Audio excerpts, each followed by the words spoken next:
How about now? Yeah, that's better. Great.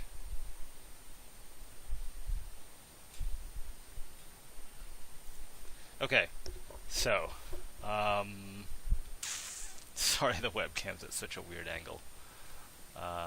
But okay, so what are we doing here? Let me here first. You can look at this little guy. There. Here, compare and contrast.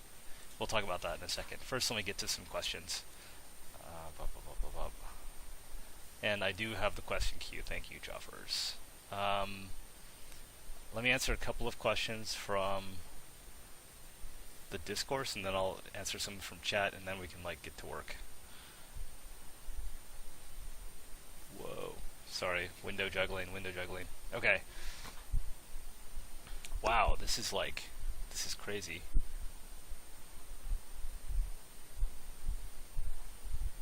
I'm confused. How is this question bank? Should I scroll up or down? We're gonna scroll down. If I screw this up, apologies.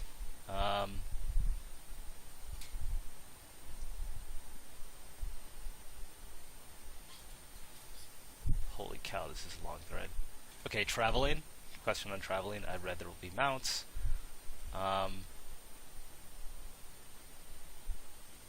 This means there will be a point where you have to go on a journey. Not necessarily. So, in a lot of questions about how far you will travel overseas and stuff like that. Traveling initially is going to be limited because it is, of course, a city building game.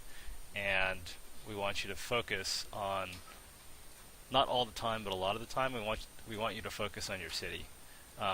So when you think traveling, think like maybe like a little bit of traveling between like your various encampments or something like that, but not like sort of roaming the world like a whole lot.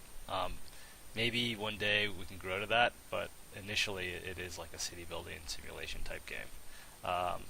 Yeah, so gotta shake the rust off here, juggling between windows. Let me answer one of your guys' questions quickly. What? It's louder? You need it to be louder? How's that? Is that any louder? Will you be able to have multiple cities? Yes, Poner. Multiple cities, like what does that really mean? Like it can mean a couple of things. That's a really weird place for the webcam. You could just mean that you built some buildings in one place and then moved some guys over somewhere and then built them in another place, and then to you that means multiple cities, right? And then when it comes to multiplayer, there'll be a way of having each player control his own set of people and resources that are like his own, and that's a more, I guess, formal, rigid way of thinking about multiple cities. And so we'll support both. I think the air conditioner is working. This is fantastic. This is amazing. I can feel the cold air. Okay, multiple cities with separate rulers for each city. Well, what's a ruler, Poner? There's been some talk of like being able to like appoint a mayor or a noble or something like that. We're not really sure what we'll do with that, but if we did have that concept, then yeah, each like city. Wow, sorry, when I do air quotes, I like spam you guys. Totally sorry about that. Then each, here, does that work? That works better. Yeah, then each city would have like its own mayor or noble or whatever. The dragon egg, if ordered with the dual betas. Yeah, so any rewards that you guys earn through kickstarting, like the pets and whatnot, if you went with the friend packs where you get 2 copies, both copies get all of the rewards. So you're not going to have to fight over them with your friend or anything like that. Okay, let's get to the wolf. And then I'll bounce around with questions and stuff. Let's see. Okay, put questions here. Actually, can I pop it out? Can I pop out chat? Let's see. Pop out chat. Okay. Yeah. Chrome is thinking. It's thinking. Load chat, Chrome. Load chat. Welcome to the chat room. Somebody say something. Okay, great. It's working. Let's see if I can zoom in the I can zoom in the text and it works. The wolf mane looks much nicer. No, Leaf. Okay, hold on. So wait. Let's go over this properly. Okay, so this is what we started with back like 2 Desktop Tuesdays ago. Is he segmented? No, he's not. Good. Okay, so I got a lot of feedback on like this part, the sort of main that he's got.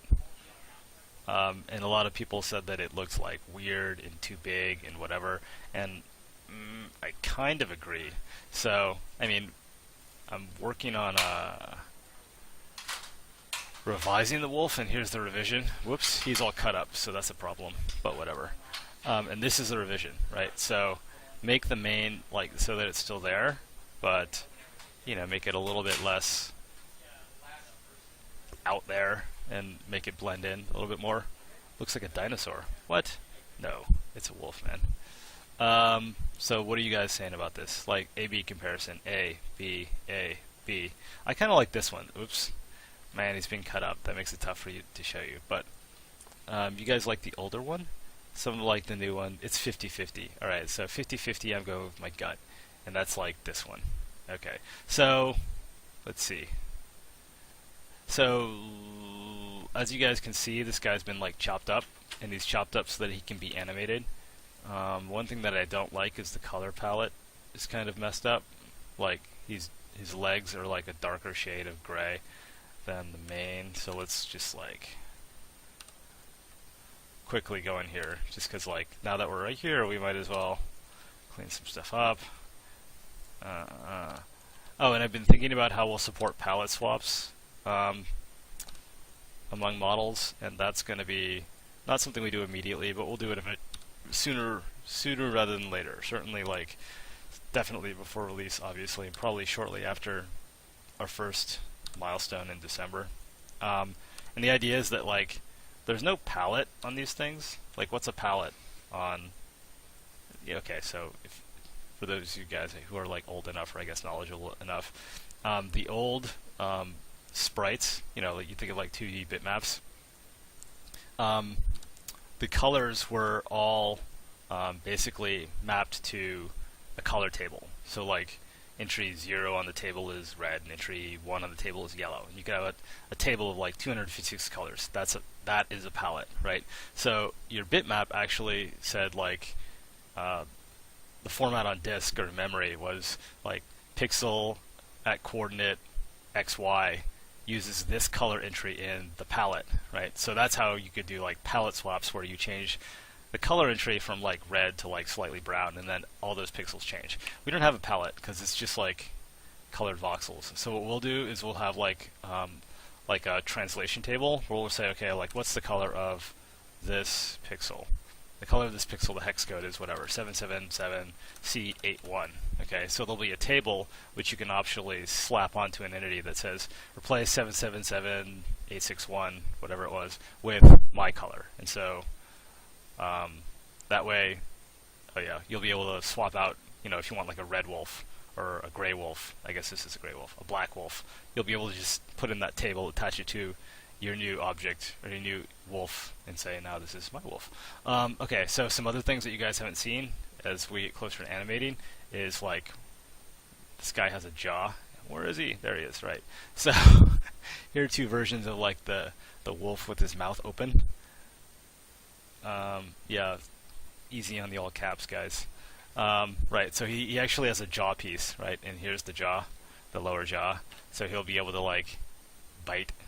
Right, so the idea is that it's going to animate like here's wolf normally, although his head should be lower, but I'm not going to move both pieces, right? And then he'll be able to like kind of go like this when he gets close to your guys. And right, so this is all to come, but not yet. And I was originally going to work on animating the wolf, adding more animations, but there's something else that is a little more priority that I want to work on, and that is 2D, so it's still like art stuff, but it's just not going to be animation. Yeah, it's a huge mouth. That's a good point. So like this mouth is big, you might say. Heck yeah, it's big. And the reason why is because this wolf isn't going to be this big on the screen. Like when you're like playing the actual game, he's going to be, wow, he's going to be maybe like that big on the screen. There, right? So it really needs to read easily. If you look at like the difference between like this wolf right here, who's like not threatening you, who's like running around, and this wolf when he gets close to your guy as he's like, right, I gotta eat you.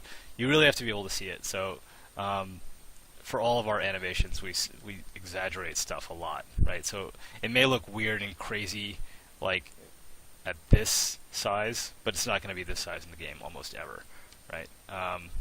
Yeah, so that's the reason for that.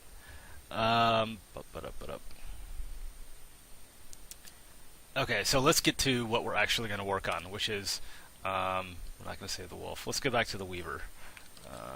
Where's weaver? Oh man, where did we put the weaver? There. Okay, so here's the weaver workshop from a couple of streams ago. And what I want to do is sort of continue working on the weaver, but not in the voxely world, because the workshop is pretty solid, right? I like it. In fact, I'm going to take a screenshot right now because we're going to need it eventually, or very soon. So let's, whoops, oh come on, Dropbox. No, I don't want to share that using Dropbox. That's hilarious.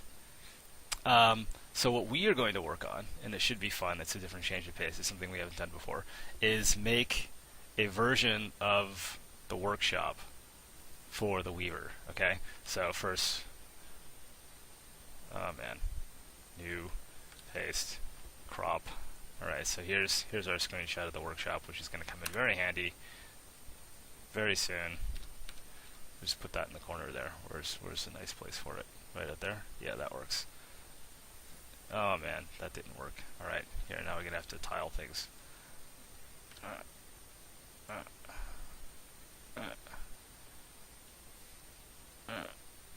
Okay. Are we tiled? We're tiled. Here, we can get rid of that.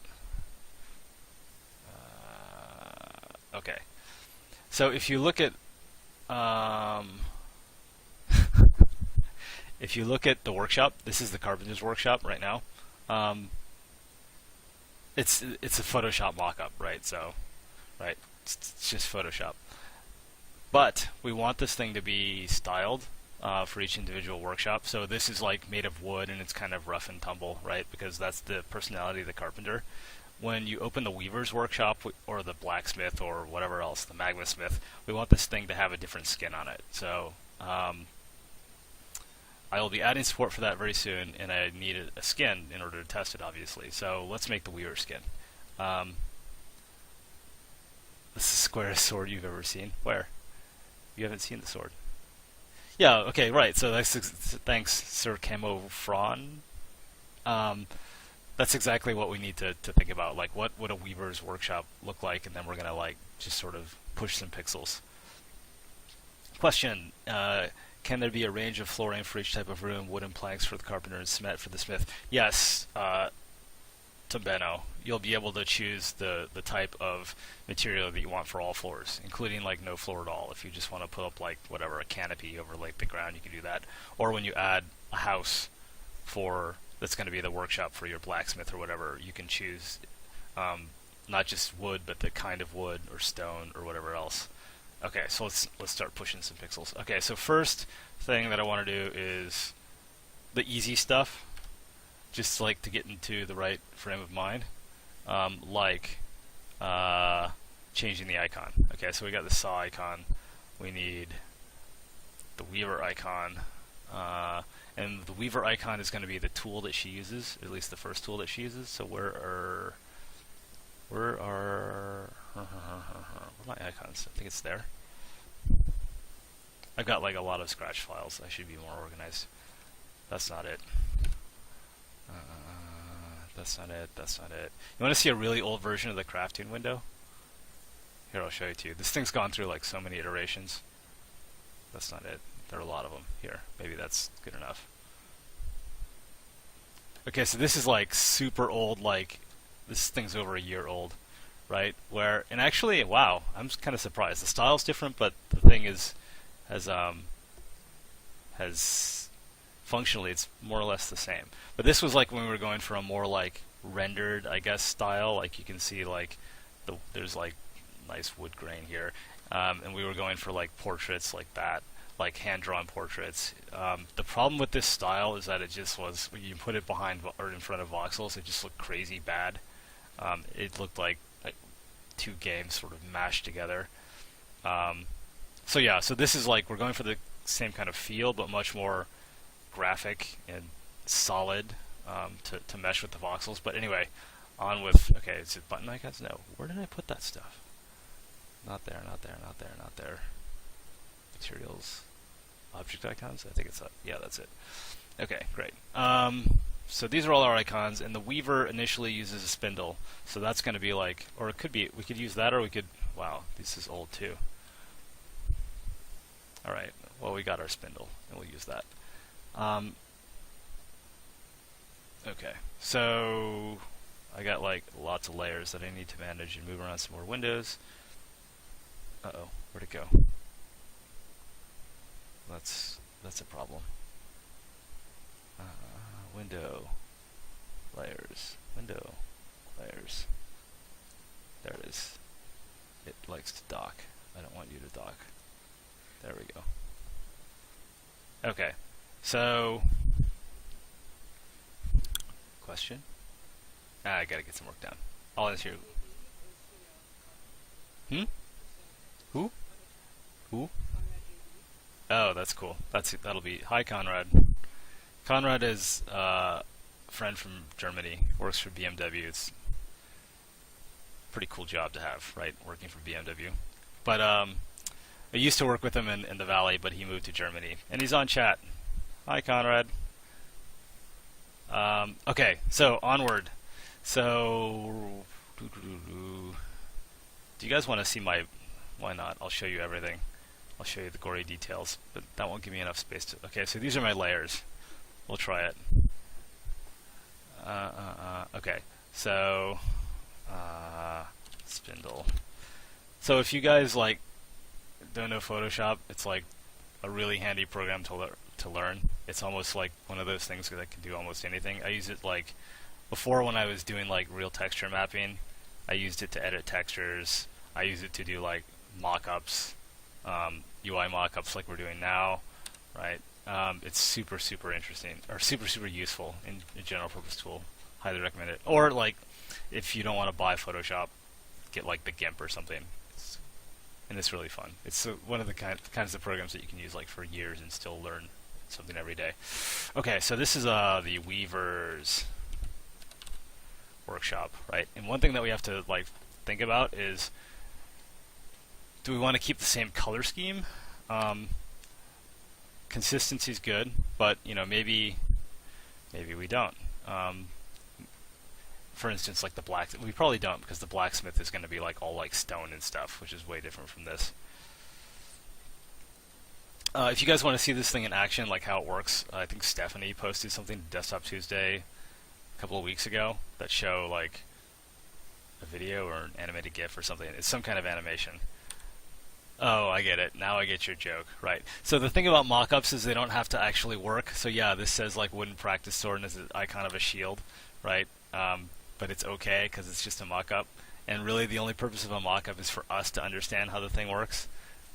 So yeah, the mock-ups can have bugs in them.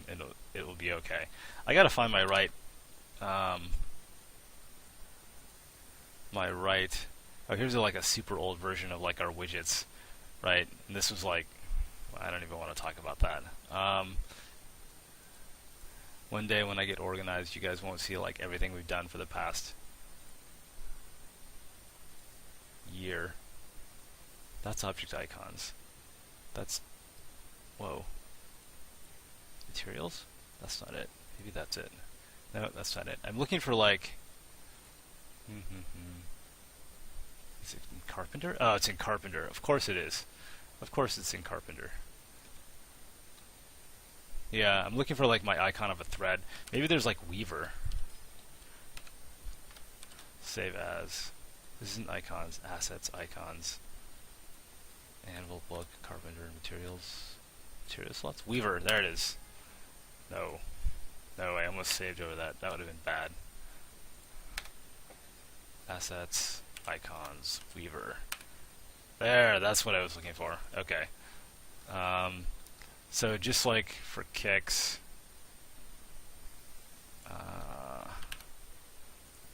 I'm gonna grab like something that the Weaver would actually craft and shove it in here. And it's on the scroll somewhere. and it's right. So just to remind you, in case I wasn't clear, the purpose of what we're doing is to like mock up the crafting screen for like the Weaver, and that's going to be useful for two reasons. First, it's of course much faster to iterate in Photoshop than in code, and so I can get a feel for like, well, does this work, and do we really like this? And the second point is, once it's been defined and we're happy with it, then I'll actually chop up this Photoshop file into the actual images that are going to display in the UI. So let's say this was a recipe for like a spool of silk thread, right? So, and I'm not going to bother with these ingredient lozenges thing.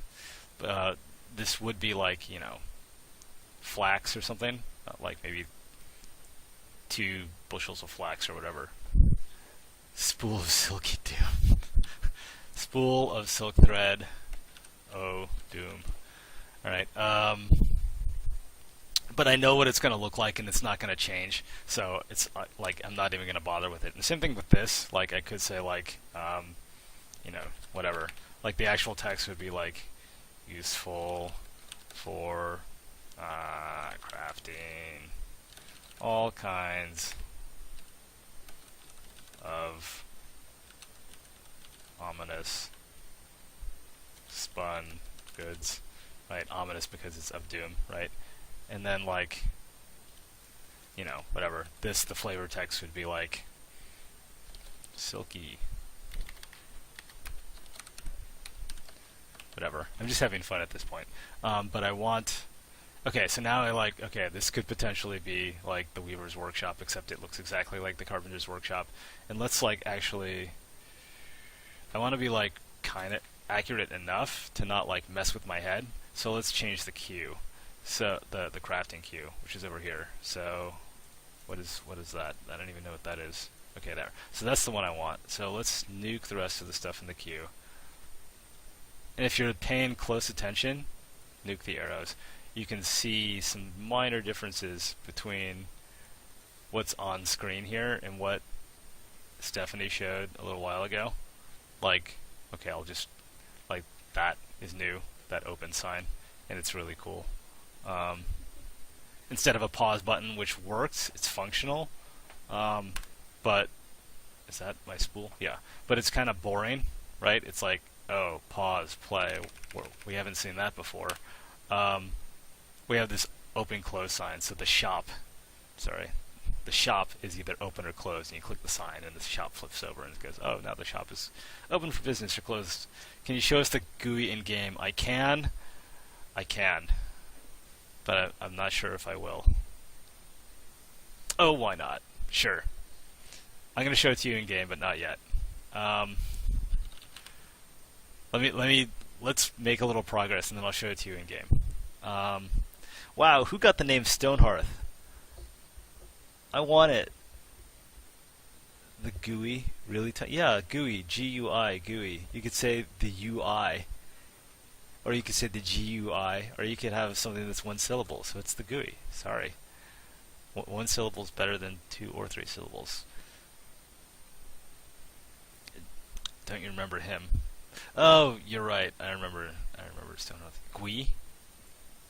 We can go with GUI, but I've been saying GUI for the past 10 years. Okay, so anyway, Weaver's Workshop.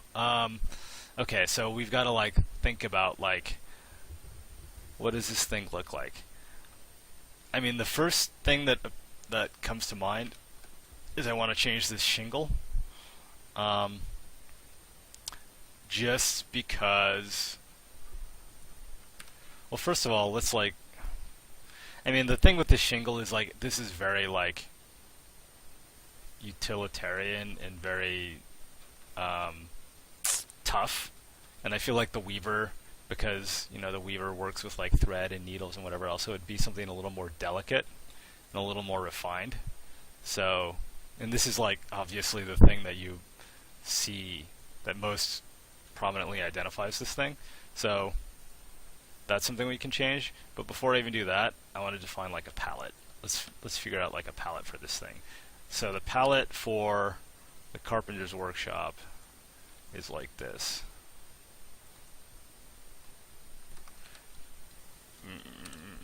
So I'm just picking out the major browns in this thing, right? And then there's this iron sort of this, and then of course we have the thing that is not going to change, well, the two things that aren't going to change, I guess. There's the super dark brown here, and there's the color of the scroll. Maybe we can even change the color of the scroll. I mean, why not? We could. But anyway, that's our palette for the Carpenter's Workshop. And let's see how this would remap to the Weaver, just to like give it a different feel. The craft button is an anvil. Very good. You have spotted a bug. So first of all, whoops.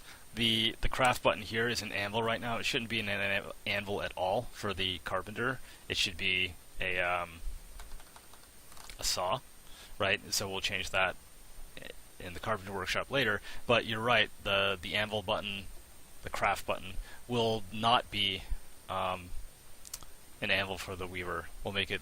What did you suggest? A loom or a pedal or something? Yeah, maybe a pedal, maybe a needle. An anvil with crossed needles. That's not a bad idea. Maybe crossed needles. I like the idea of crossed needles. Yeah, we're on it. We're going to change the anvil. Don't worry. Will crafting be an instant build, or will it take time to build things? It will take time to build things, which I may show, even though I'm not supposed to. After we get some work done. If we do like some good work here, then I'll just go off the reservation. I'll go rogue, and we'll show it. Although I'm not sure how rogue I'm going when like everyone in the room can hear me saying this. All right, so let's maybe go for like so if you look at the Weaver, we can go a couple of different routes here. My chair bounces, which is why sometimes I bounce. We can go like here. We're just gonna go for like a couple of variants, right? So move this over. Whatever. So we can go. So our main sort of back is, why did I grab both those colors when they're like nearly identical? That didn't make much sense. So that's our palette. So for our base, we could go something like that. Maybe something a little more saturated. Where's my color picker?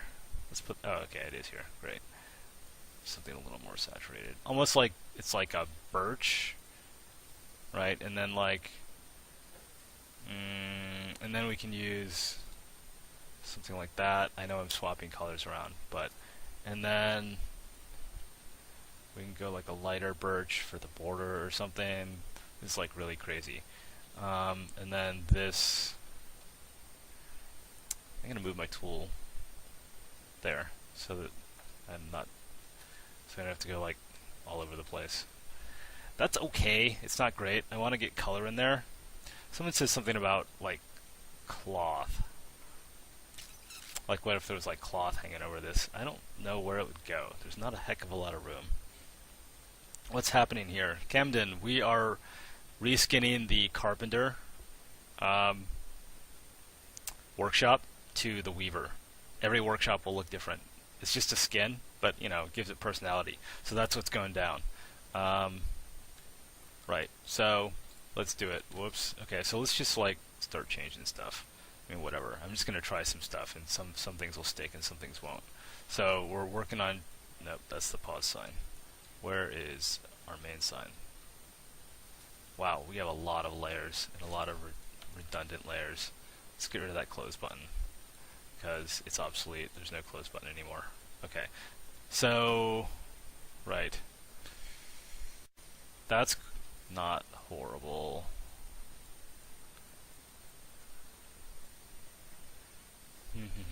And then, where's the border on the shingle? There it is. Hey, I did something right. Okay.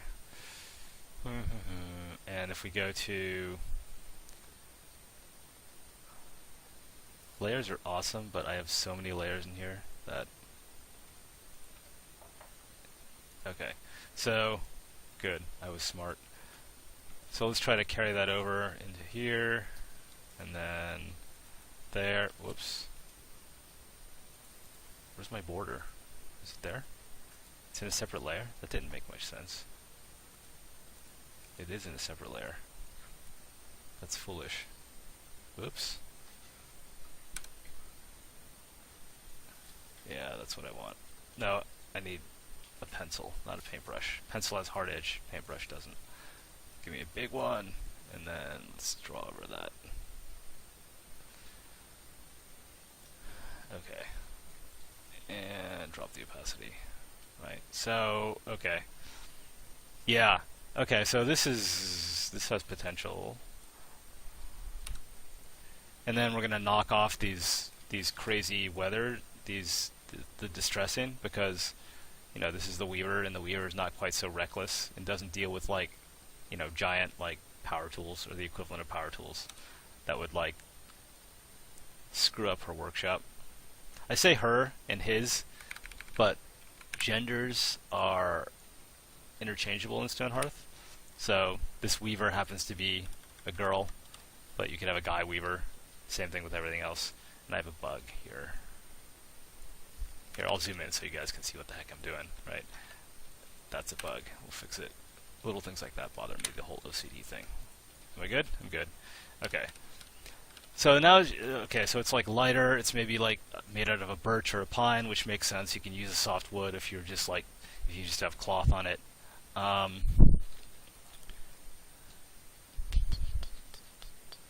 How will the villagers be obtained? How will more villagers be obtained? I've talked about this before, but I'm going to talk about it again because it's like a really interesting topic, and it's going to be fun to play with different options to figure out what we do.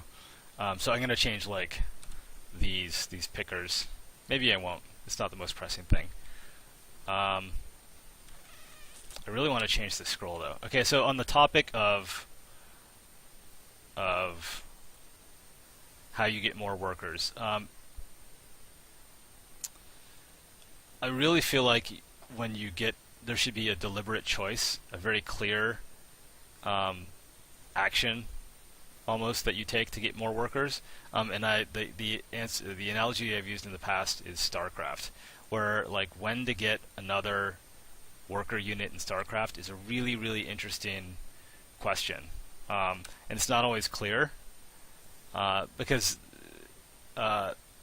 there's like sort of this cost-benefit analysis that you have to go through in your mind where like, well, if I get more work and another worker, I'm going to be less powerful now than if I'd use those minerals to make like an army unit, but I'll be more powerful later because I'll have a better economy. So that choice between economy and something else, if it's tech or army or whatever, is an interesting choice, and I want to have that choice in Stonehearth. So I don't want to have a system where like randomly, based on some semi-random factor like whatever, the wealth in your village, people come and join you.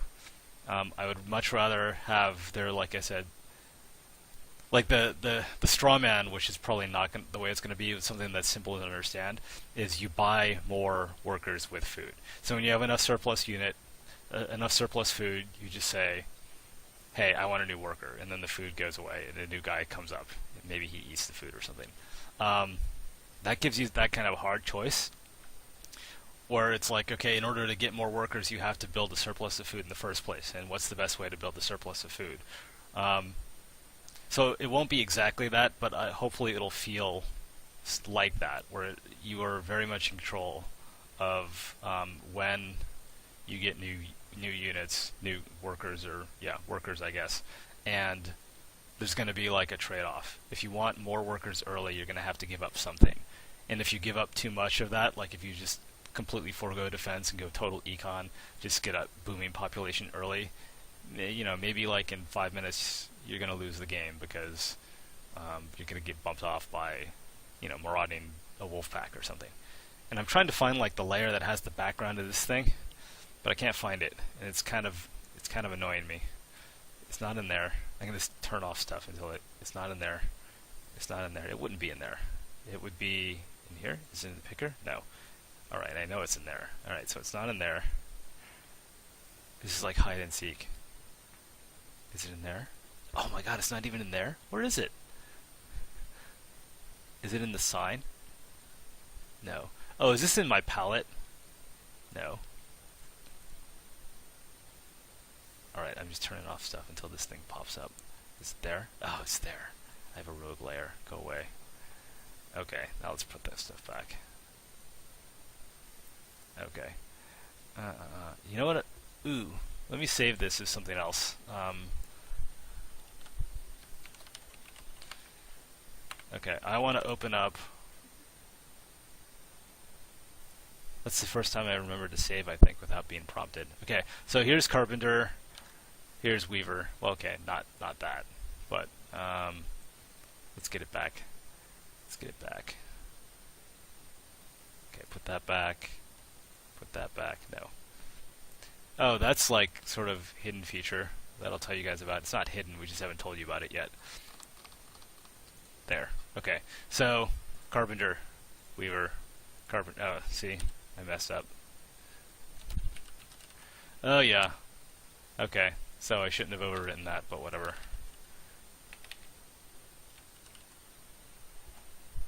Because now this thing is like sort of messed because it's got like the spool and whatever. So let's just, I have like all these different versions.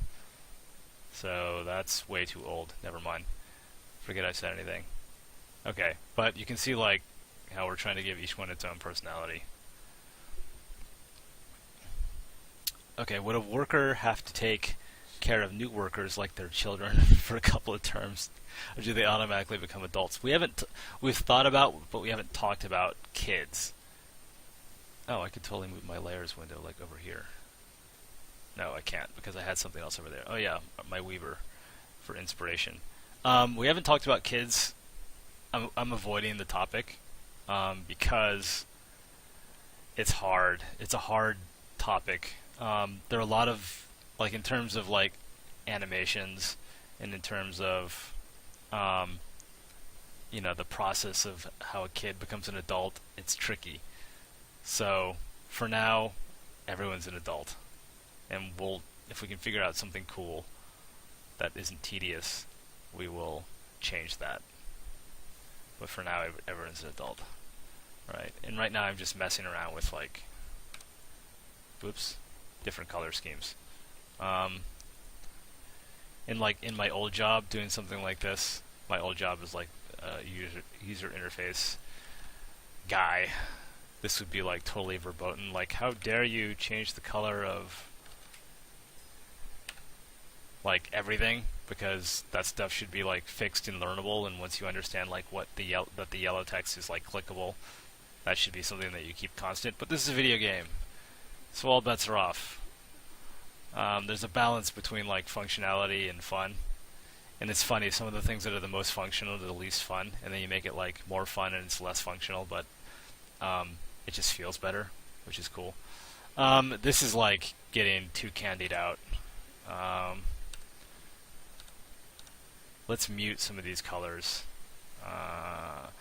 And the way I'll do that is when I want to like pick a color, but I'm not sure what color I want, is I'll start with the color I've got, like this sort of yellow for the what I call the slate, the backdrop, and then I'll pick a color that I want it to move towards, like this brown, and then I'll set the opacity of my bucket to like 30% or something, and then I'll just like, you know, fill over and over again, and I'm gradually going from one color to the next. Now I want it to be like a little darker, so I'll fill with that darker color. That's not bad. And if I want to take it back towards the yellow a little bit, I'll do that. Right. And the problem now is like it's a very middle tone, which makes text hard to read on it. It should either be light with dark text or dark with light text, so let's like darken it up a little bit. That's not bad. And then maybe a little bit back towards the yellow, but like not that much. Yeah, something like that. There. So that's like, I don't know what kind of wood it is, but it looks woody. And it's still distinct from our Carpenter without being like just candied out. And now that we have that color, we can go back to 100% opacity and where's our sign? There's our sign. We can fill that there. Right, great. Except do that. No, where's the border? Where's the border? Really, the border should be on the same layer as the background. It doesn't need to be separate, but it is. So I'm going to cry. Great. And now this light edge that we have around our slate is just way too pronounced. So let's subtle that up, make that much more subtle. Cool. And the bottom edge of our slate needs to be darker so that it fades in the background. That's good. And we've got a bug on our border. Where's our border? Right there. Let's zoom in so you can see it. It's so funny, like, if you do this stuff a lot, how you can train your eye to see like 1 pixel problems. It's crazy. There. And that's not even right. There's still 1 pixel that's off. We'll zoom way in and you can see it. Whoa. Right, that should line up with that. Oh wait, that's not the problem at all. The problem is in the slate. Yeah, I think that, here, let's get rid of the border. Yeah, there's the problem. So that pixel shouldn't really be there. Okay, this is like super slow, but whatever, it's done now. So that should be consistent like that, and then our border. Okay, so drop down. Okay. I mean, really, I could put the border on the same layer as the slate, but I like being able to tweak the opacity. Wait, there's a little glitch there. Whatever, I'll leave it. Okay, so this isn't too bad. It's looking a little samey, like everything's kind of the same color, which we can fix, I think. I don't know. I'm not a fan of this blue. It's too blue. Like, it'd be cool. Let's make it like, okay, so like a steel blue, almost like, you know, the steel of the needle, maybe. A little brighter. And then, okay, so as like I'm just like, I said we were just going to mess around, right? And that's totally what we're doing. But now I'm kind of getting a feel for maybe what this thing, the theme of this thing could be. You know, you've got have kind of like this soft, brownish wood. I'm just gonna here's what I'm gonna do. And then, like, you know, you can think of like you've got the soft brownish wood. It's like a soft wood, so it's like, you know, because we don't need like, so it's easy to like work with, but we don't need like the hard, tough stuff that the carpenter's using. And then you've got sort of the metal of like the needle or the spindle that we can play off of. So I guess that was a super long-winded way of saying, like, I'm going to try with like kind of a metal on wood theme, and my tools aren't working. Wait, cancel. I'm just trying to like grab this color, but it won't let me. Oh. I'm confused. No, don't rasterize the layer. Don't rasterize the layer. Brush.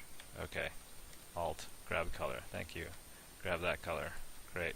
And now I want to swap these things because I want the title to be the brighter color and the subtitle to be the less bright color, and it's kind of dull and dingy, so let's make it a little lighter and a little,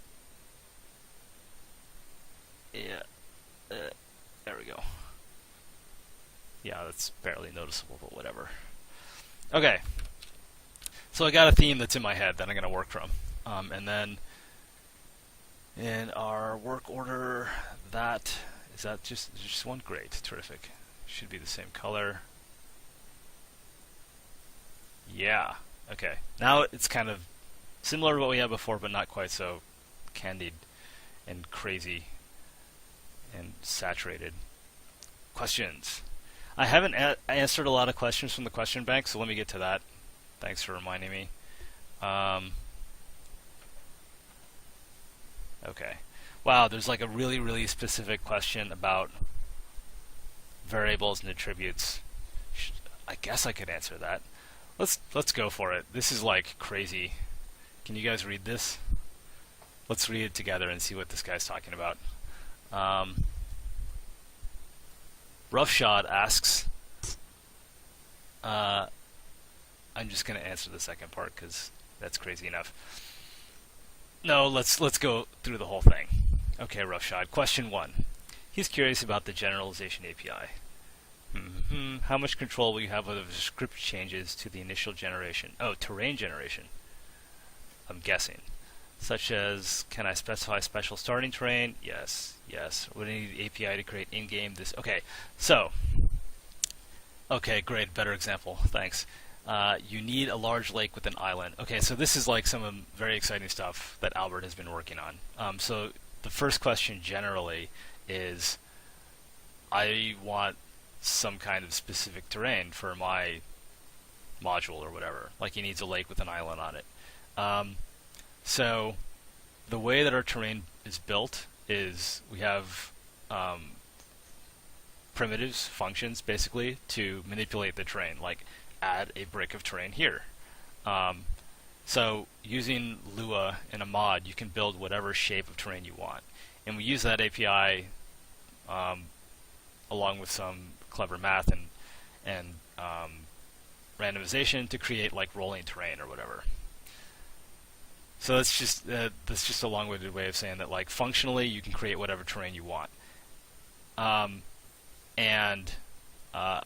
right now is working on some really cool magic that will let your custom-built terrain, say that lake with an island on it, tile seamlessly in a randomly generated world. Right, so we don't have editors for this, unfortunately. Eventually there'll be editors, but for now, you write a bunch of code to make the terrain the way you want it, and then you'll be able to specify, like, this is my like tile of terrain.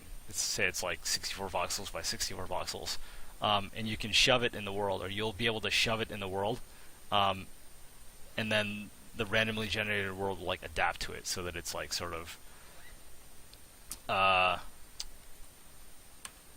so that it's not like there are no seams. So that's part one. Now let's go for part two. Global values. What sort of global variables and attributes do you suspect will be included in the game as it relates to terrain and biomes? Okay, specifically, let's suppose the Stonehearth engine has a global attribute called temperature. Will this be the determining factor in engine processing of biome type?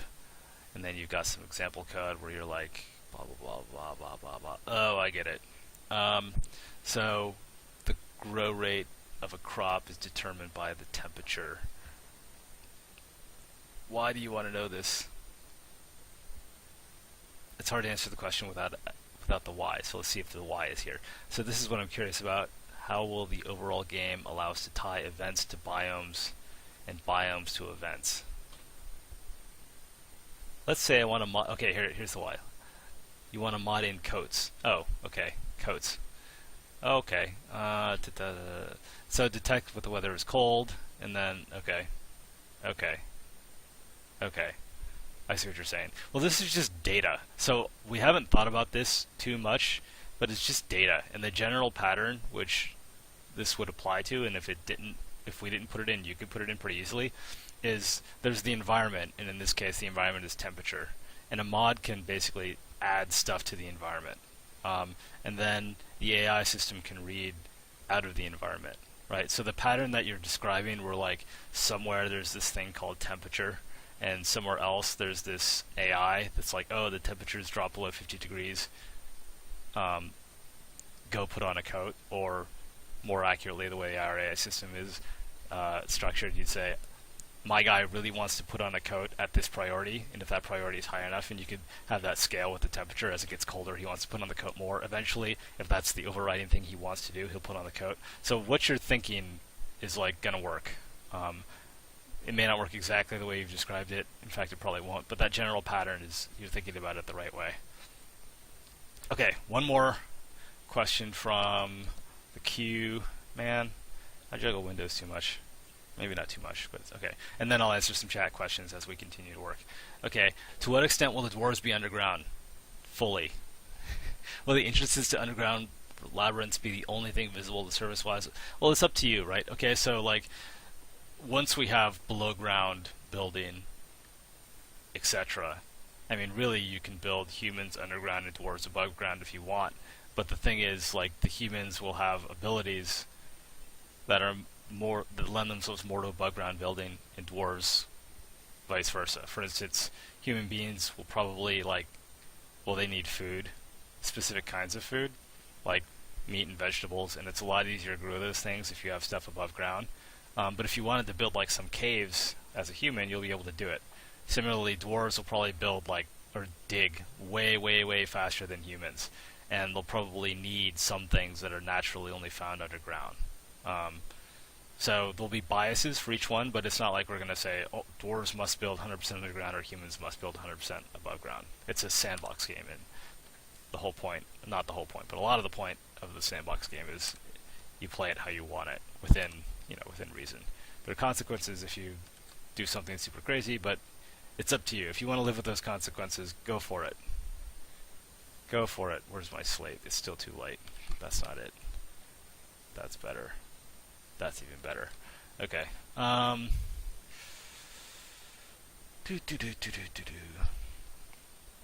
Will there be an online version of the game so you can raid or help a friend? Yes, Toby Billy. By the time we release, and remember, full release is in September, so I'm not talking beta in December. I'm talking about by the full release in September, we will support multiplayer. So you can play cooperatively with a friend, or you guys can play sort of in the same world where it's not necessarily cooperative, all that great stuff. Can Titans be captured? I don't know, that's a good question. I kind of feel like it goes against the nature of a Titan. I mean, the idea of a Titan is really like, smog. Since Lord of the Rings will be happening this winter. And like, do you capture Smog? Smog is kind of like beyond being captured, don't you think? Like, you can like make him go away, or if you're really baller, you can get rid of him, kill him. But capture it doesn't sound very Titan-y to me. If you could capture a Titan, is he really a Titan? I don't know. That's just my insta take on it. I could be wrong. Okay, so we talked about getting rid of this anvil and making it like crossed needles, I think is what I liked best. So that's what we're doing now. Whoa. So one thing that I realized, like, which is kind of, I mean, it makes sense now that, like, I've realized it, is adding detail to like really fine details. Like you saw, I had like a really thin border around this thing to give it a little more depth. Almost never helps for the aesthetic that we're going for. Like, we're really going for like a graphic style that's got like, I mean, look at like this corner, right, which is pretty here, so they need a little more detailed. Like this section of the UI where the sign meets the meets the slate, right? It's super simple. It's super graphic. It's got thick outlines. Because that sort of is, I guess, a modern interpretation of old school pixel art, and that's what we're going for. So like really fine details, like these little notches in like the subtle, like sort of inner dirt that you see on this button face, which is really subtle. I don't even know if you can see it. I'll zoom in. Like there's a subtle gradient here. That stuff doesn't work. And the more I remove it and the more I simplify, the more I like the way the UI looks. Yeah, so like super graphic is what we're going for. Like, look at that spool of thread. Like that nails it. And you saw from the old versions of the crafting UI, it took a while to come to that. But now I'm glad that like at least I have internalized sort of what our style is. It just I don't know, it feels good because it took a while to get there. Okay, so checkpoint, carpenter, weaver, carpenter, weaver. I don't know, we've just mainly focused on changing colors, which is good. It needed to be done, but hopefully we can do something more significant, like stylistically. Are creatures going to have attached paws rather than floating? Yeah, man. Look. Yep. Here. Here's the wolf, right? Everything's attached. The reason why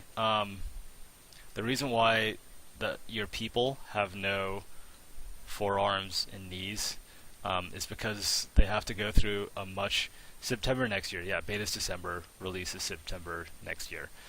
Your guys have to go through much more complicated animations, and to be honest, their arms and legs, no surprise, are like super stubby, and they literally cannot do the things that they are supposed to do with real arms and legs. Like if you think about a chop, where like, let's see if I can do this without spamming you guys, where like you bring your axe like way up here and then you swing it all the way down in the chop animation, like it doesn't work. Like the animation looks fine with like our sort of Rayman guy, but we initially tried it with arms and legs and they were like, it was ridiculous because they stretch all over the place. So whatever, that's why. But animals don't have that problem because the set of animations that they have to have are much more restrained. What are we doing? We're making needles. Let's make needles, man. So we have to put something on that button. So I'm going to go back to this guy, which has a more complete set. Okay, and we need to make like sort of our cross needles. Here's our anvil. Yeah. So here's our anvil for reference. And what's something that I can steal that looks kind of like what we want? Nothing. Okay, no problem. By the way, here's a bow. Neat, right? I like it. Okay. Let's make a needle. This is Illustrator. Can you guys see that? I think you can. Yeah. Put up. So I'm making these in Illustrator specifically because it's a vector. Let's do this. It's a vector graphics program, and it matches. Vector art is just a natural fit for our super simple aesthetic. And once I have something done in vector, like if I want to rotate it, like here's a saw, and this saw I've used like a dozen times in different places, but sometimes it's in different orientations, right, like that. So when it's in vector form, I can easily rotate it and not have to like clean it up every single time. I mean, this is like, I guess, Vector Art 101, why do vectors exist? So there's our needle, kind of. Alright, so let's merge those, and I'm being kind of silly here. I probably could have done this a better way, but yeah, I definitely could have done this a better way. It's kind of fast and loose, but that's okay. And then, yeah, it's whatever. Do that, and then, okay. So that's like all we need as far as a needle, right? It's not exactly symmetrical, but that's okay, because I don't care about it being perfect. In fact, if I obsessed about it being perfect, everything would take like 5 times as long to do, maybe twice as long, and wouldn't really be that much better for it. It would look, because this thing's going to come down to like a small number of pixels on the screen, right? So it's okay. Okay, so I want to give it like a little bit of style, right? Like not just be 100% symmetrical. So maybe like that, and then, okay, does this work? I think it works. Let's put that aside and manipulate this guy. Rotate him this away, make him bigger, bigify him, because we want like cross needles, right? So there's one needle, kind of. Okay, question. The goal is December for, yeah, so, right, I'm not sure what you guys are talking about. I assume it's the first release in September. I'm trying to stop calling it beta, because beta means something very specific for people. And what we have is not going to be, like, for a lot of people, beta, and I guess this is the traditional definition of beta, beta means like mostly there, mostly complete with like bugs and stuff, and that is not what we're going to have in December, unfortunately. In December we will have something that's like playable and interesting, but does not have all the features of the game. In fact, there are probably going to be like, well, there definitely will be like major things missing. So it's like our first significant release. But the idea is like we're committed to give you guys something good and persuasive that is going to be fun to play and interesting in December, and then we will regularly update the thing all the way through September when we will be feature complete. Playable release there. That's not bad. Yeah. So, I mean, the thing that we can commit to is you will be able to download and play Stonehearth by the end of the year. And we can also assure you that it will not have all the features yet. Those two things are 100% true.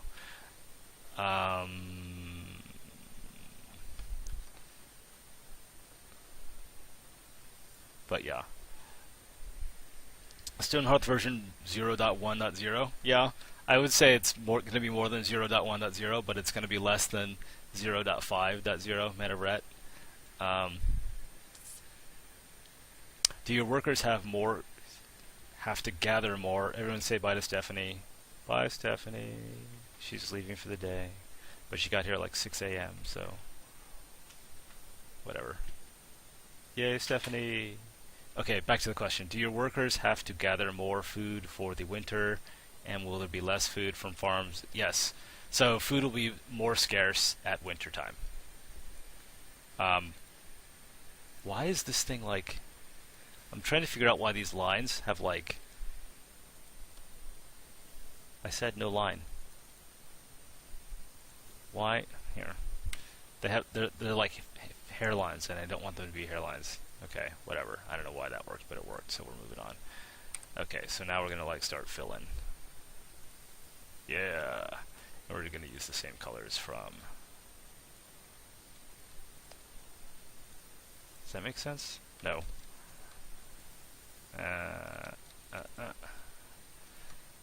Color picking from the anvil. Color recycling. It works. Hey, there's a needle. Almost.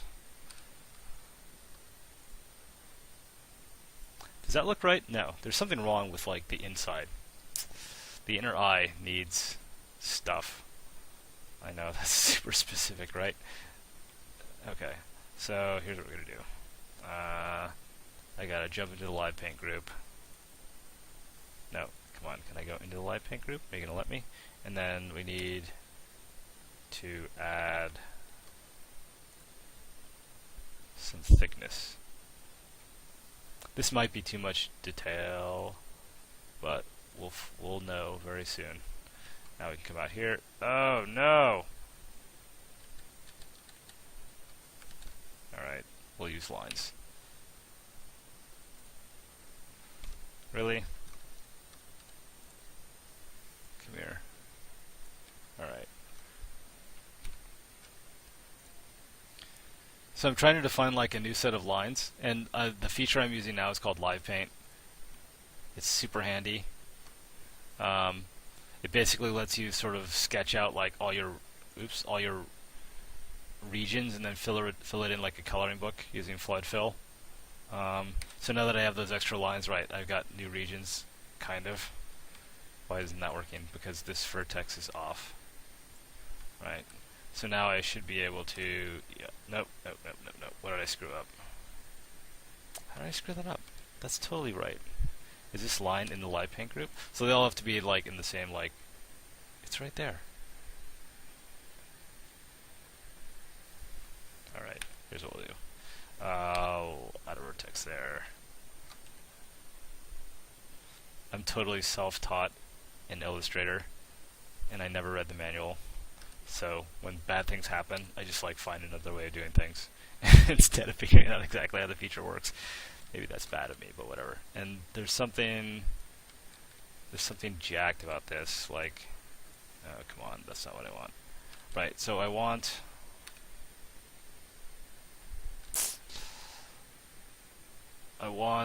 this thing to be like a circumference around the needle. So let me undo all that stuff and do it this way. So we got pen, yeah. There we go. So it should be more like this. Yank, yank. I'm spending a lot of time on the eye of this needle. This better be worth it. Alright, great. Now I can come in here and add No! Why not? What did I do wrong? Oh, right. See, the path is not in the live paint group. Oh, now, yeah. Yeah. Okay, so now I can add my thickness as it should be. Right, to give it illusion of depth. Illusion of depth is very important. I messed up something. Yeah, that's what I messed up. Okay. That looks more like the needle we were expecting. Almost. Some jankiness there. Put that there. That's better. Alright. And it's like the eye of the needle needs to be like way smaller.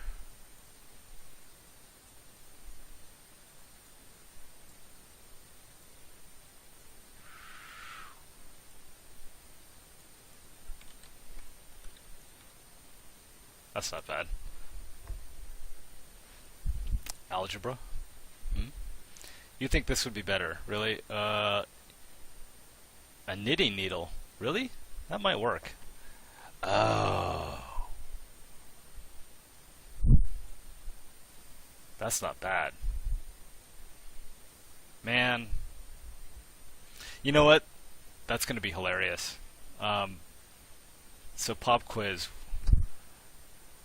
Whatever. It's not a fair pop quiz, but I'm going to do it anyway. What is wrong with this icon for Stonehearth?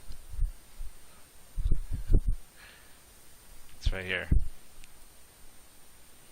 No? No guesses? I'll let you guys catch up. Yes, that's right, it's a circle. Oh, you guys all got it. Great. It's a circle, and there are no circles in Stonehearth. Right. So that's why I actually kind of want to do it, because this ball of yarn would be a cube. So let's do that. That's going to be awesome. It's going to be a cube of yarn. Okay, and I happen to have a cube handy. Okay, so we got our needle. He's being retired. Alright, this is too big. So let's smallize it. Maybe like that big.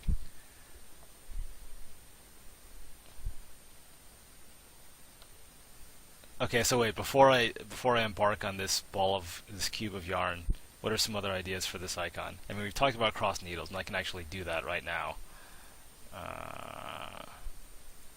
Right. Okay, so the lighting's off. Don't worry about it. It's close enough. Right. So there's cross needles. It's all right. Yeah. A pin cushion with needles. That's pretty close to the yarn. Please do the yarn and needle. I like the yarn and needle too, but like, I did that one needle. Oh wait, yarn and. I did that one needle and then. Sorry, I forgot who came up with that great idea. How do I change the stroke of this? I think I have to jump in here. That stroke. Thank you. 3 point. Alright. I just want to make sure I wasn't precluding any other great ideas before embarking on this ball of yarn. Alright, so I'm going to put the ball of yarn open up in another window where I can see it. You can't see it, but that's okay. You don't have to see it. You can Google a ball of yarn if you want to see what a ball of yarn looks like. Okay. So what color should this thing be? Let's just pick something. Like, let's go blue. I mean, I like blue.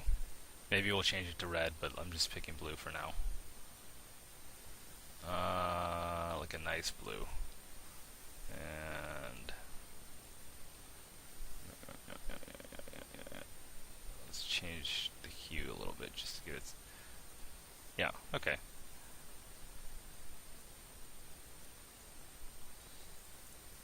Okay, great. So there's our cube of yarn. Yeah, right. Ellogeyen. Right, blue sort of matches. Alright, so we need. This is going to be tricky. Okay, so we need to define some. Just like the. Okay, that's not good. Some bands on this thing. Can I change your opacity? I bet I can. Yep. And the thing that defines, like, that makes this ball of yarn like yarn-like is that it's got, like, you know, the wrappings of the yarn sort of crisscross and do whatever. So that's the feel I'm gonna try to build, and I have to be careful to not, like, go freaking crazy when I'm doing it, like, because otherwise it's just gonna look like a mess, especially at a small size. Right, so we can do like that. So there's one.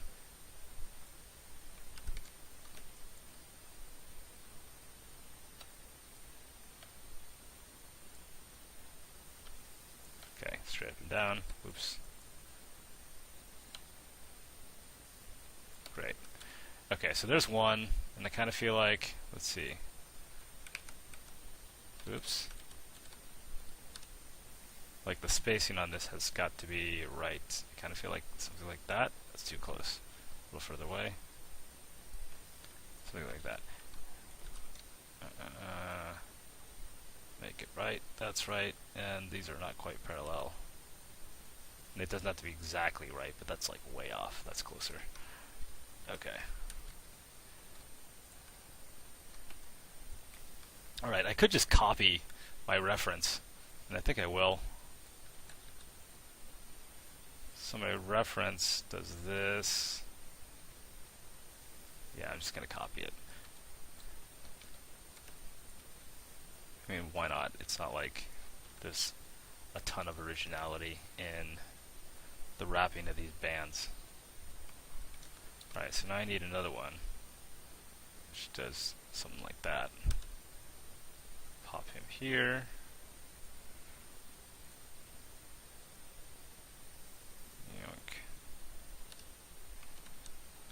And give me like 3 of them or something. Maybe 4. Probably 4. Yeah. This is awesome. So don't worry that, like, when I overlap these things, it looks super weird. Whoops.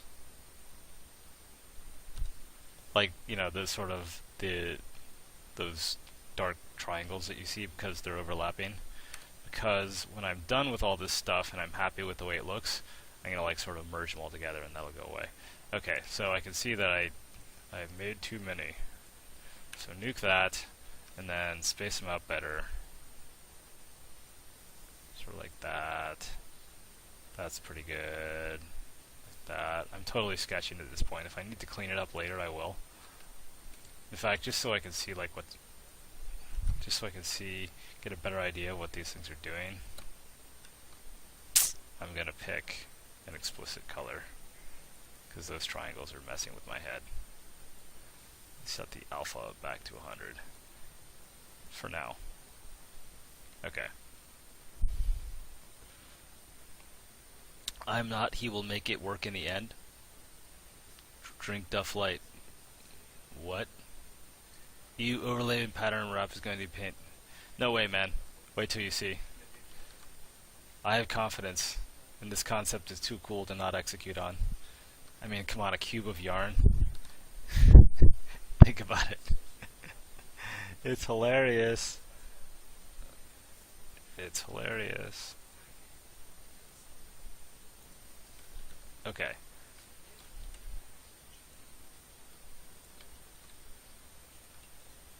Yeah, see, look, it's starting to come together already. We haven't even worked that hard on it.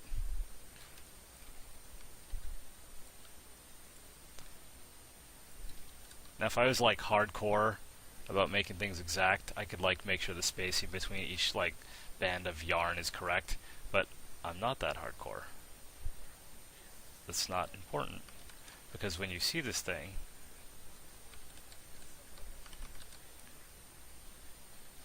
I mean, I guess I keep repeating this. It's gonna be like that big, right?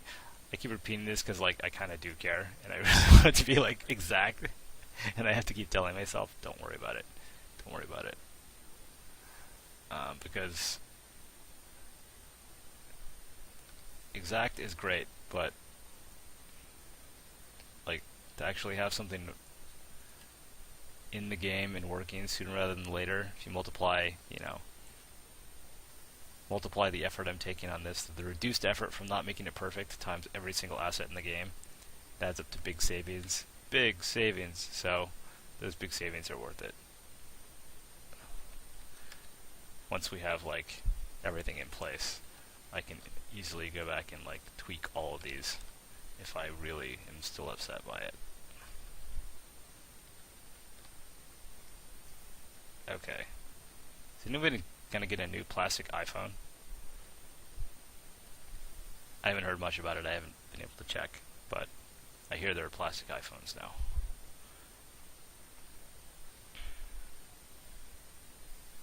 Wait, we said there's going to be a convention? That's news to me. I would love to have a convention. I would love to be popular enough to justify a convention. That would be really cool.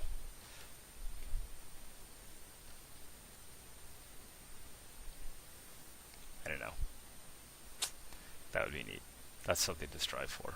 Be popular enough to justify a convention. Hey, this isn't bad. Okay, now we're kind of at a crossroads. It's not really a crossroads, but we're at. So okay, so I have to figure out like where those knitting needles are going to jump in, right? So I'm thinking about it, but I haven't made a decision yet. Oh, and notice that the yarn only crosses at right angles, right? Of course, it only crosses at right angles. Okay, let me copy those. Oops. Okay, we can fix that later. Don't fret. It'll be okay. All right. You go away. You go away. You go away. Good. Close enough. Move that over a little bit. It's not exact, but it doesn't have to be. Right. Okay. So. Okay. Now, the last bit is like some wrappings there. Well, maybe not. I mean, maybe it doesn't have to be totally all wrapped up. I promised myself I wouldn't go crazy with this, and I feel like I'm on the verge of going crazy. And sometimes less is more. Usually, in fact. Okay, that looks like a spool of balled up stuff, kind of. So now let's put the needles. Yeah, knitting needles. Looks like a blue stack of paper. Hold on, hold on. We're working on it, man. I'm not going to disagree with you. There. Alright. Doink, doink, doink. Put that there. Put that there. Put this one over here. Grab it. Move it.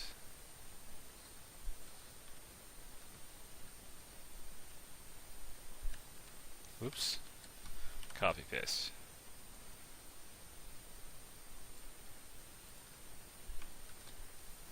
There, that's probably better. A little less stacky now. No, I think that we got too many horizontal lines. Whoops.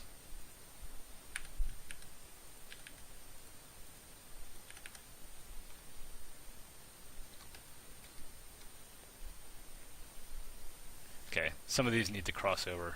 So like, here's what we're gonna do. This bad boy is gonna cross over. Whoops, that didn't help me.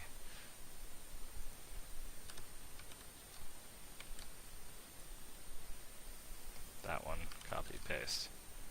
Alright. That's about right.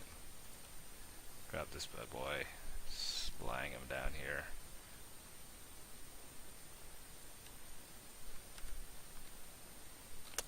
Better.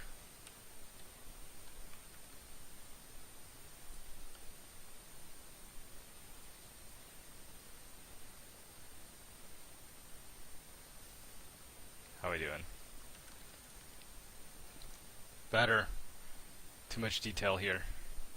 We can reduce that amount of detail by nuking that, nuking that.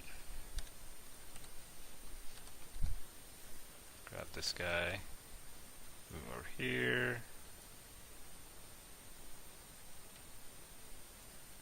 Whoops. No, I want the vertex. Give me the vertex. Give me the vertex. Try this one.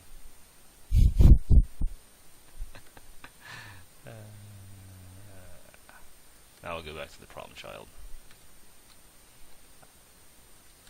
There's got to be a way to do this. Click that. Click that. No. All right, fine. Move to up. This one here. Bring this one down too. Did that work? Yeah, it did. Not bad. Not fantastic, but not bad. One to go, right. Yeah, man. Yarn makes the world go round. That's pretty neat.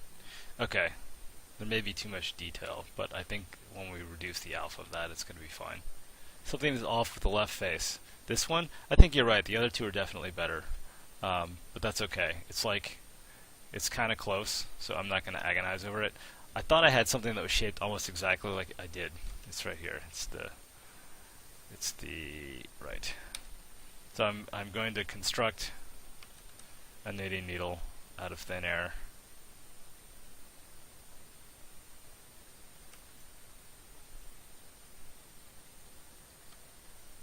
Boom. And now it needs like a top. Oh, here, I'll just use one of these. But first, let's color it correctly. So, K for, oops, know your hotkeys, kids.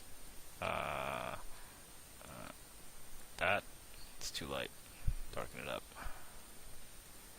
Too dark. Okay. And do I care about the top? I do care about the top.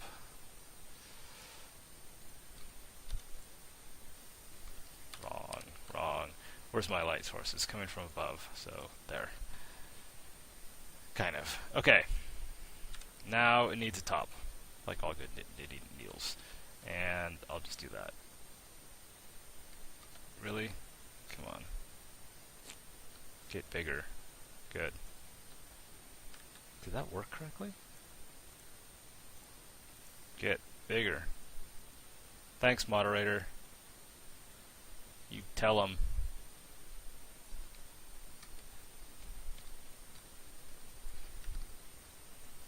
Don't mess with the moderator.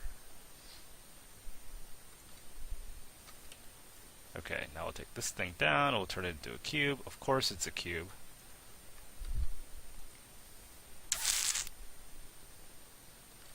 I don't like it as a cube. It's not going to be a cube. It's going to be more like that. Yeah, that's better.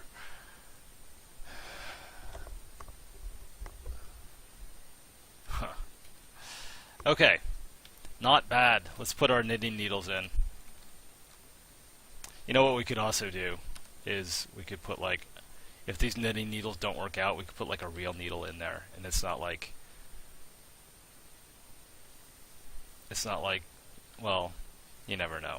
I was going to say it's not like someone's going to call us on it and say, you have a needle for a needle and thread inside a ball of yarn. But someone probably would. To which I would say it's a video game. And it's not even like it's an icon in a video game. But whatever. Let's strive for perfection. Alright, so these are going to be like chunky. Oh, what's interesting is that, yeah, this is where I'm kind of stuck. I might just put them behind. Cop out and put it behind. No, that's too big of a cop out.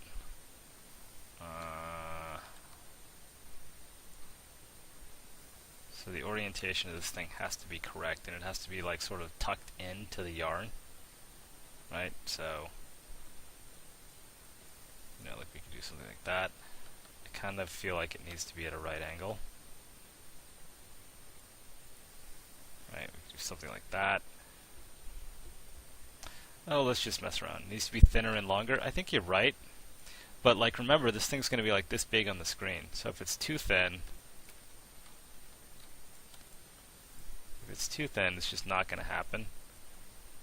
Right? It'll just disappear. And you'll be like, what is that gray splotch thing? What is that supposed to be? But let's see. Alright, I hope this works out, because it's such a great idea.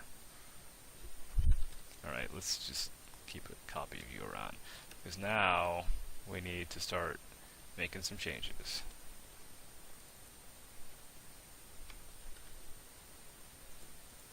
So I need to put this needle behind this thread thing. I'm gonna do the most expedient thing possible, which is to just tuck it in like this. I mean, I could make another piece of yarn that layered over it, but that's okay. I'd rather not. Ha ha. Wi-Fi. Okay, now let's take this guy, pop him up.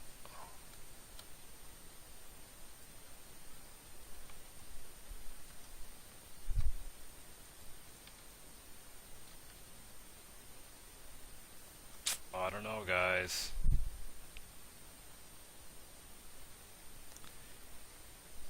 What are knitting needles usually made out of? Anybody know? Someone do some quick Googling. I mean, aren't they steel? Well, bone, plastic, wood, metal, bamboo. Never mind. Yeah, we're gonna have a string coming out on the side. In fact, that is probably gonna be... Okay, so it is time. It is time. Okay, so first I'm gonna make a copy of this thing in case I need to make changes. But it is time to knock down the opacity. Actually, I don't even know if I need to do that. I bet I can just... So I was going to say it's time to knock down the opacity or merge all of these strings into an object. But I don't think I need to do it. I think I can get away with just changing their color. That does mean they'll be the same color on all the faces. But I'm not sure if I care, because it would be a subtle difference anyway. So let's just try doing something like that. Oops, that's not it. Color picking, that's where I started from. Alright, so it's time to cheat. So I want the color that's about like that. Yeah. I don't know what color that is, so no Dropbox, I don't want to share that. I don't know when that Dropbox started doing that, but someone needs to get with the plan over there. That's not cool. So I'm going to grab this color in Photoshop, which is a total hack. Close it down, don't need you anymore. And grab these things. Change their color to be that color. Set the opacity back to 100. Success. Success? Kind of. I don't know if I like that. Opacity back to 100. The color a little bit lighter. A little bit lighter. Oh, I still have... nope, never mind. Alright, time to merge them. I still have the problem of them clipping up against the side. I tried. I really did. So we're just going to have to merge them. And the way we're going to do that is make everything black. Boom. No, that didn't work at all. Why not? 0, 0, 0, 0. Okay. What? Opacity. That worked? That worked. I'm confused. What am I doing wrong? What if I made them red? That worked. Okay, so go black. Okay, that worked. Now we go object, path, outline stroke. Maybe a better way of doing this if you're a photo or if you're an illustrator. Baller. I'm not. 50? No. 30? Better. Okay, great. Nope. Still too dark. 20. Yeah.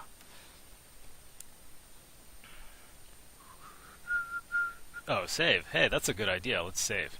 Thanks. Okay. So now this needle needs to like poke out the end, right? So let's do it like that, right? And it needs to go out like that.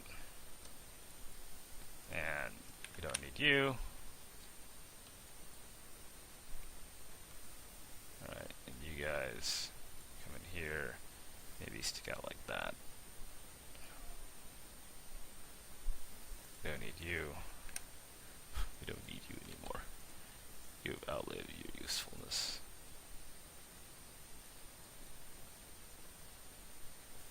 Okay, and then like this guy needs to taper some. No, that's a mistake. You should taper. No, just like this. Let's keep him blunt. Just cause. It's kind of a gut instinct type thing. Uh-oh! Okay. We lost a critical line. But don't fret.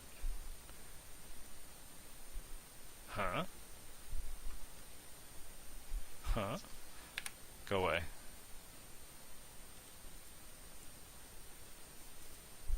Well, now I'm just like totally relofting this thing. But whatever. I don't even know if lofting. What? This is a path.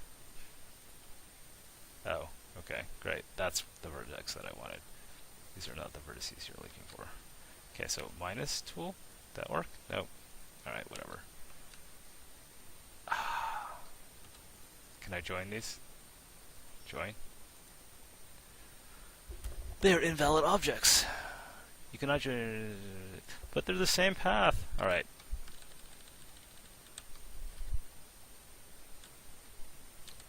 Alright, there we go. Hey. Don't need that, don't need that.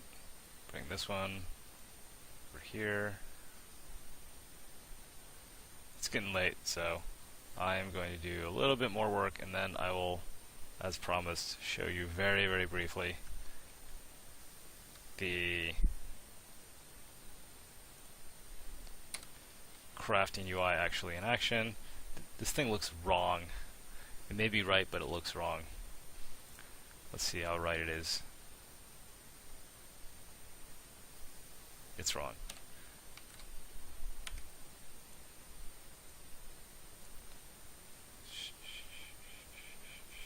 And it should be like kind of like that. Something like that. I mean, there's something weird going on with like how it doesn't disturb the strands that it's like poking out from underneath. And I'm probably going to mess with that some more later. And it's bent. Why is it bent? What's your deal? Right, I need a guide. Who bent you?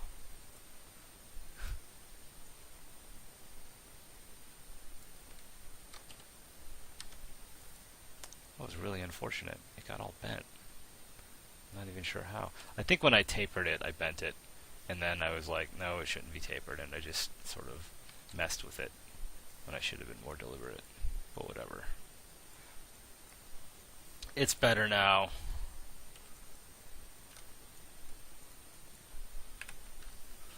Alright, I've been neglecting you guys. What's up? Think the outside of the needle when it meets the edges of the yarn. Thin the outside of the needle when it meets the edges of the... Thin the outside of the needle when it meets the edges. Huh? I don't get it. I like it, man. I like it. You may not like it, but I like it. Alright, now we're going to move it. I said I like it, and then we're immediately going to mess with it, right? Because we need another one. We need his friend. His friend is going to come here. His partner, his mate. You can't just have one knitting needle. That will not do. Goes right in there. So we could do it that way, or we could do it the other way. We could do it this way. I feel like this way's more balanced. No, I'm wrong. That way's better. Okay. Okay.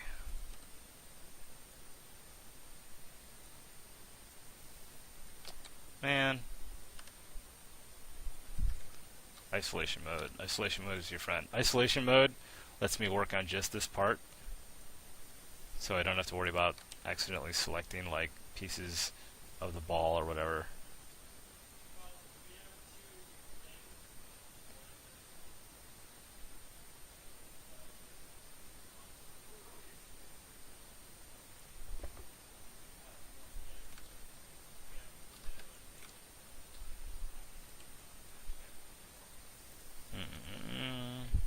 And now I will isolate this piece. Apparently the air conditioning is working, which makes me happy.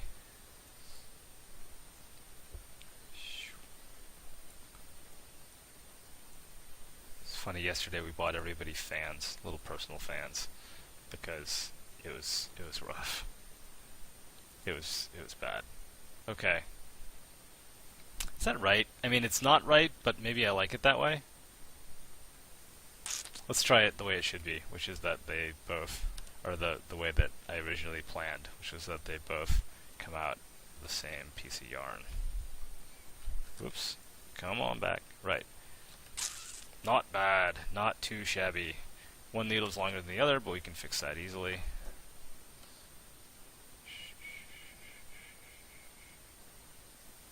It's so funny when you guys are playing this, like, whatever, a year from now. Sorry, kidding. Months from now, you'll see like the ball of yarn in the weaver. I remember when we did that ball of yarn. Well, hopefully at least. Okay, so the only other thing we need, which I'm just going to steal, is, and maybe I'll do something different later, but this works for now, is this little thing.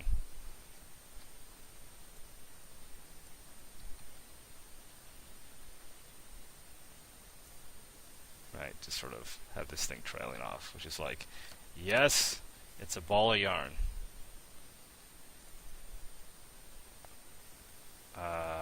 Man. What shade of blue is that? Nope. Come on. Can I grab the color? Yes, thank you.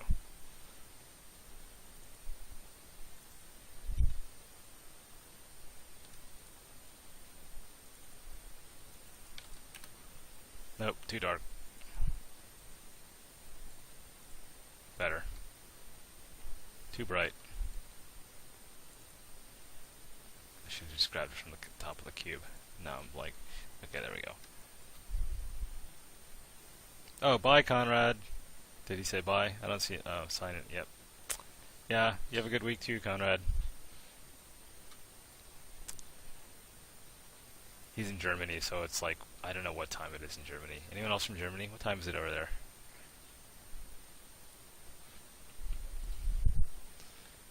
It looks too round? I agree, it looks too round. Oh my god. Wow, what a trooper for staying on so long. Yeah, he's got a kid too. Actually, he's probably just up, well, maybe not, but Conrad has a new son, so he may just be like, up anyway.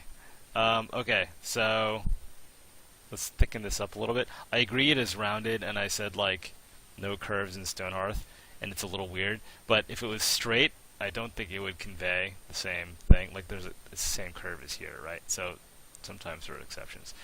You know what? This turned out better than I hoped. I like it. Which is not to say that it's done. There's still some things that can be done to improve it. But let's see what it looks like in the UI. Just real fast.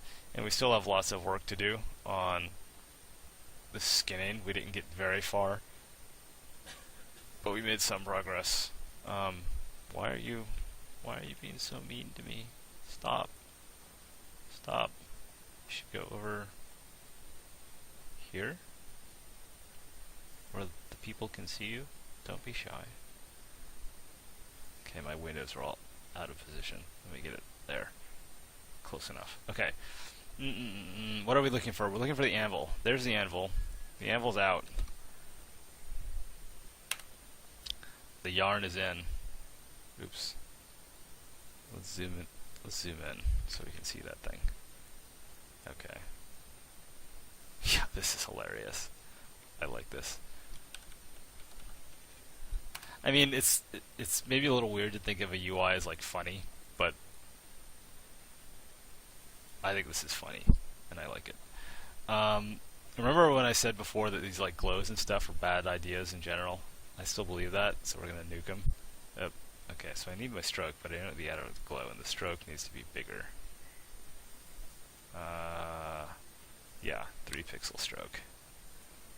And the button face needs to be something like that, maybe darker. Where's my color picker? There it is.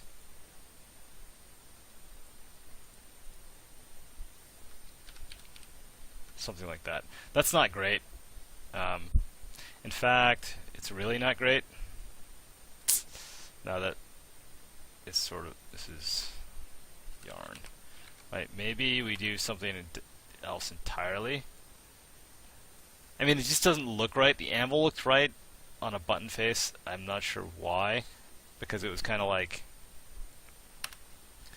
I don't know, it was easy to see it as like an embossed emblem, but who would emboss a ball of yarn? So let's, I mean, maybe we just change this metaphor and just go for like something like that, right? That looks better to me. That whole time for nothing? No. We're keeping the ball of yarn. I'm just saying the way it was presented, it did not look right. I don't know. This looks much better to me. What do you guys think? Yeah, me too. I like it more. Alright, great. Progress. Alright, so just like, yeah, I like it. Alright, we're going to save this bad boy. Alright, you guys asked to see the crafter in action. The caveat here, and then I'm going to have to sign off. The caveat here is that this is super early stuff. We're working on functionality. Oh great, now you can see my whole desktop. That's awesome. We're working on functionality. We're not working on, what do you call it? Polish as of yet. So we want to get the gameplay in, and then we'll make it like all nice and beautiful later. But whatever, let's just do it. So when you see glitches and stuff, like we know there are glitches. Here we go. So stuff that you'll see right away. This is a test world. Day-night is working, thanks to Chris's efforts. That just came in today. So we got some workers, and they'll get names eventually. There's a lot of debug information on the screen. In fact, they should have names tomorrow.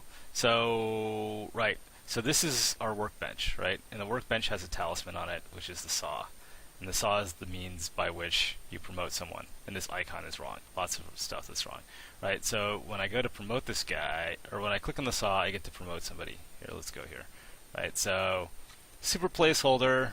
So I'm going to breeze through it. I pick a citizen. By the way, that's sunset with total placeholder colors. Now it's night placeholder colors. So this guy is like promoting himself. He's grabbing himself and anointing himself as a carpenter. So he's in his carpenter outfit, right? And it should say he's a carpenter, but it still says he's a civilian because we have bugs. And now I can look at the workbench and craft some stuff, right? We should probably wait until it's daytime, whatever. So here's the crafting UI in action. So these are the recipes I can craft, right? Categorized. I can search, so if I want to look for swords, right, okay, or if I want to look for like chairs, right, chair, search works, yay. I think, yeah, it's kind of buggy, but whatever, right? So these are the bed icons that we were making before, right? Remember that stuff? Some of these are empty. Okay, it's daytime, so it's getting to be morning. Oh, you can see like the shadows are actually correct, right? Like, okay, whatever, let me make something. Let me make a door. No, that takes too much wood. Let me make a fence. Okay, so I'll craft this thing, and now here's the queue in action, right? So I can make some more, and I can make a fence, whatever else. Oh wait, fence gate. Okay, I can like nuke stuff by dragging it into the trash can. I can reorder my queue, and then I can say, okay, great. Now he's not doing anything. Why not? Because there's no wood. Okay, that's like sunset. These are placeholder colors. So I can say, let's chop down this tree, and now our workers are going to go chop down the tree. It's a little choppy because I'm in a debug build. lots of lots of debug information. Okay, now these guys are like taking the wood and putting it in the stockpile, and our carpenter is taking that wood, putting it on their workbench, grabbing some more wood from the stockpile, and we hit a bug. Well, like I said, we have bugs. So let me show it to you like real fast one more time. Let's do this super fast. So, saw, promote, that dude.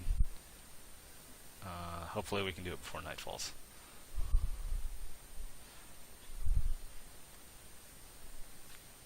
Okay, so he's now a carpenter, so let's chop down some stuff. We'll chop down a tree and then we'll tell him to like use the wood and make something. So this like flood fill stuff you're seeing is the Pathfinder at work.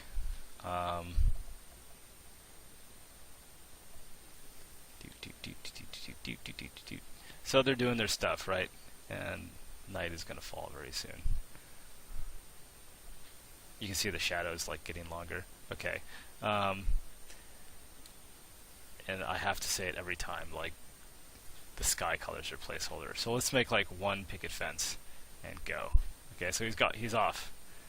He's grabbing the wood, he's putting it on the bench. He needs 2 wood, so he's putting 2 wood on the bench. Now he'll like saw at it, and it's like graphically glitchy, but that's okay. And then he takes a fence. We don't have a fence icon, so we use a companion cube as a placeholder. And he's made a fence, right? Picket fence. Right, so one more time, here's the crafting UI, and like one thing that I can do is like I can like add a whole bunch of stuff. Like I can make whatever, a buckler, a practice sword. I can reorder things, right? If I want to pause him in his work queue, I hit the sign, right? Now the shop is closed for business, so he stops working, right? If I open the shop back up, he'll start working again. So all this stuff like works, like functionally it works. And what we're working on now is fixing the bugs, right? And fixing all the graphical glitches. Like you can see that like the wood isn't exactly on the workshop. The workshop is actually, the workbench is actually flipped around the wrong way. There's lots of like stuff that needs cleanup, but it's getting there. So, and like you can see, this is like our dude, and he's in his carpenter outfit, and it just became sunset, and now it's night, and that'll look much better when you get it in December. Okay, so that's it. Let's see. I can answer 2 questions, and then I'm going to have to sign off because it's getting late. Well, first, what did you guys think? I mean, it's got lots of glitches, but beyond the glitches. Why are they not sleeping? Oh, okay, so Austinator, that's a good question. Right now they only sleep in beds, just because the sleep system isn't finished, and I didn't have any beds. If I had beds, like in the world, when it got to be like 9 o'clock or something, they would all go sleep in the beds, and then they would wake up and do what they were doing before. When the game is released, have you thought about releasing it on next gen? Tinkerpox, we will consider alternate platforms once we have a good handle and release on the platforms that we've already promised, which are PC, Mac, and Linux. So there's no reason why we wouldn't do it on another platform, but we've already promised those 3, so those are our top priority. Can they sleep on the ground? Eventually they'll be able to sleep on the ground. So the way sleeping will work when we're finished is first they'll look for a bed when they get like kind of sleepy. And if they can't find a bed, they'll just keep looking for a bed because they really don't want to sleep on the ground. But then eventually if they can't find a bed and they're really, really, really sleepy, they just sort of pass out from exhaustion on the ground. And then they wake up with some kind of debuff saying, you know, they're groggy or they're grumpy, so they don't work as well the next day, to make you, not make you, but encourage you to make beds. One more question. If a crafter uses something like a furnace that takes time to work, can that crafter move on to something else in the queue? Yeah, so P Brown, yes. If a crafter is like idle, like if they have to like, yeah, put something in a furnace and wait for it to melt or something, they're not just going to sit there. They would go off and do something else. So yeah. Okay, guys. This was a pretty good live stream. I liked it. We got some stuff done. Where's the window? Yeah. We got some stuff done. When you guys see this next time, it'll be like much more progressed. And we'll change like the borders and stuff so that it's not just a palette swap. But yeah, that's it. Until next time. Maybe like in 2 weeks or 3 weeks. Let's see if I can find the off button. Oh, and we released a Kickstarter update, which is kind of like just a recap of what's been going on for the past 3 months. So check your mail if you want to read that. See you guys. Bye.